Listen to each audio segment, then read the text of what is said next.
ചോറിനും ചപ്പാത്തിക്കും കപ്പയ്ക്കും ഒപ്പമൊക്കെ എളുപ്പത്തിൽ എന്തുണ്ടാക്കുന്നുള്ളൊരു ആലോചനയെ വേണ്ട ഇതുപോലൊരു പൊട്ടറ്റോ ഭർത്ത ഉണ്ടെങ്കിൽ സൂപ്പർ കോമ്പിനേഷനാണ്.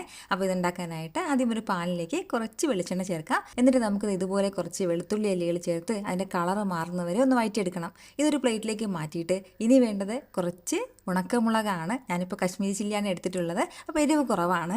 ഇത് നല്ലതുപോലെ നമ്മളൊന്ന് വറുത്തെടുക്കണം. അതായത് നമ്മുടെ പപ്പടമൊക്കെ പൊടിച്ചെടുക്കില്ലേ, ആ ഒരു രീതിക്ക് അതുപോലെ ഒന്ന് വറുത്തെടുക്കണം. ഇനി വേണ്ടത് അത്യാവശ്യം വലിയൊരു സവാള ഒന്ന് നീളത്തിൽ അരിഞ്ഞെടുത്തിട്ട് അതും അതിൻ്റെ കളറ് മാറുന്നവരും ഈ എണ്ണയിലിട്ട് നന്നായിട്ട് തന്നെ ഒന്ന് വഴറ്റിയെടുത്ത് മാറ്റി വെക്കാം. പിന്നെ വേണ്ടത് നന്നായിട്ട് വേവിച്ചെടുത്ത ഒരു ഉരുളക്കിഴങ്ങ് 2 പീസായിട്ട് ഇതുപോലെ കട്ട് ചെയ്ത് അതും ഒന്ന് പാനിലേക്ക് ഒന്ന് കമഴ്ത്തി വെക്കാം. കൂടെ തന്നെ 2 തക്കാളിയും ഒന്ന് ഇതുപോലെ ഒന്ന് കമഴ്ത്തി വെക്കുകയാണ്. ഇനി ഒന്ന് അടച്ചു വെച്ചിട്ട് നന്നായിട്ട് സോഫ്റ്റായിട്ട് വേകുന്നത് വരെ നമുക്ക് ഒന്ന് അടച്ചു വെക്കണം.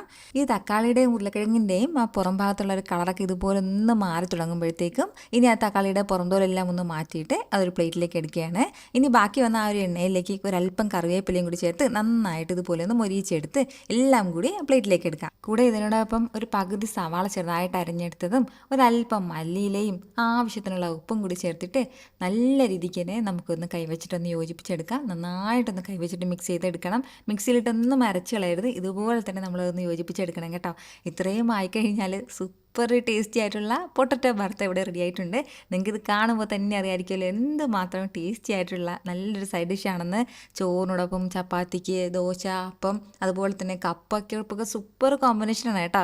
ഇതുപോലെ നിങ്ങളൊന്ന് വീട്ടിൽ ട്രൈ ചെയ്ത് നോക്കൂ. എന്നിട്ട് നിങ്ങളുടെ ഫീഡ്ബാക്ക് എനിക്കൊന്ന് മറക്കാതെ അറിയിക്കണം കേട്ടോ. അപ്പോൾ ഇതുപോലെ ഈസി റെസിപ്പിക്ക് വേണ്ടിയിട്ട് ഷമ്മീസ് കിച്ചൻ ഫോളോ ചെയ്യാൻ മറക്കരുതേ.